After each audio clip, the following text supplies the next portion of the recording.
Nabuo na naman ngayon yung feud sa pagitan nitong si Ayton at Clint Capela sa first round ng playoffs sa Game 1 na nangyari. Ito talaga yung binabantayan eh. Nagsimula kasi talaga yung feud ng dalawang to sa regular season dahil sa statement ni Ayton na parang minamaliit si Clint Capela dahil nga gusto ng Lakers sa kanya maging rim runner at rebounder, bagay na trabaho ni Clint Capela sa Rockets, pero malinaw na sinabi ni Ayton na hindi nga raw siya si Clint Capela at parang pinipilit nga raw sa kanya na maglaro bilang Capela sa Lakers. Sinabi ni Capela dyan na nasurprise siya sa comment ni Ayton. Hindi siya nagyalit pero nag-clapback yan na dapat nga raw mag-focus si Ayton sa role niya bilang center sa Lakers, lalo na ka-teammate niya ngayon yung dalawa sa pinakamahusay na floor general, si Luka at Lebron yung tinutukoy dyan. Kaya ngayon, ginawang personal rivalry yung feud ng dalawang to sa loob ng series.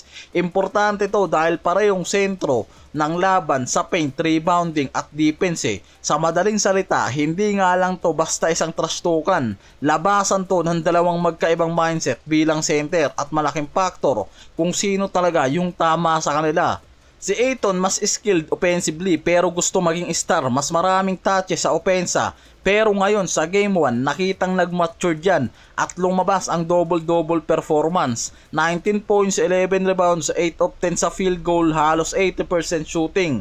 Walang nasayang natira yan sa paint. Si Capela naman, limited lang ang minutes at low impact. Hindi siya high usage center dahil supporting lang naman siya. Malayo sa role ni Ayton dahil si Ayton ang starting center ng Lakers. Rivalry sila sa outside of the court. Pero ang pinaka-matchup talaga ni Ayton si Alperen Sengun na may 19 points, 8 rebounds, 6 assists sa game. Starting center yan.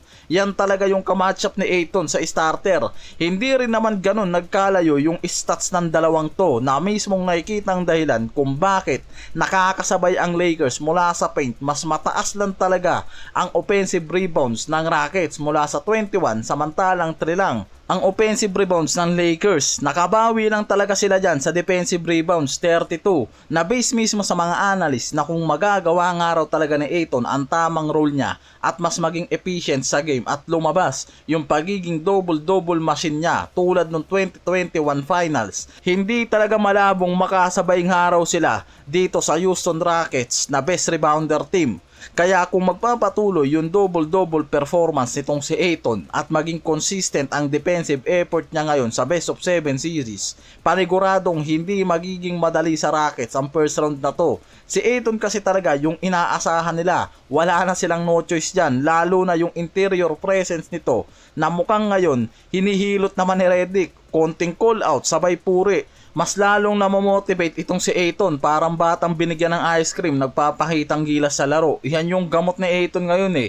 Kaya nakikitang kailangan lang talaga ni Ayton maging consistent sa 7 series na to. At yan yung pagkakataon ng Lakers na kahit papanong araw sumabay pagdating sa rebounding kontra dito sa Rockets. Samantalang ang laki ng problema ng Portland ngayon, parang kasing laki ni Wembanyama. Halos kinahin agad ng San Antonio Spurs itong Portland eh. Si Wemby may 35 points, 5 rebounds, 5 of 6 sa 3, 13 to 21 sa field. Naka-cheat code, nagbaba ng bola, tumitira ng long three, beyond the arc, ball handling, may passing. Parang walang hindi nga raw kayang gawin itong si Wemby sa loob ng court eh. Walang iha. Historic playoff debut, 35 points, franchise record niya sa debut, nilampasan pa itong si Tim Duncan.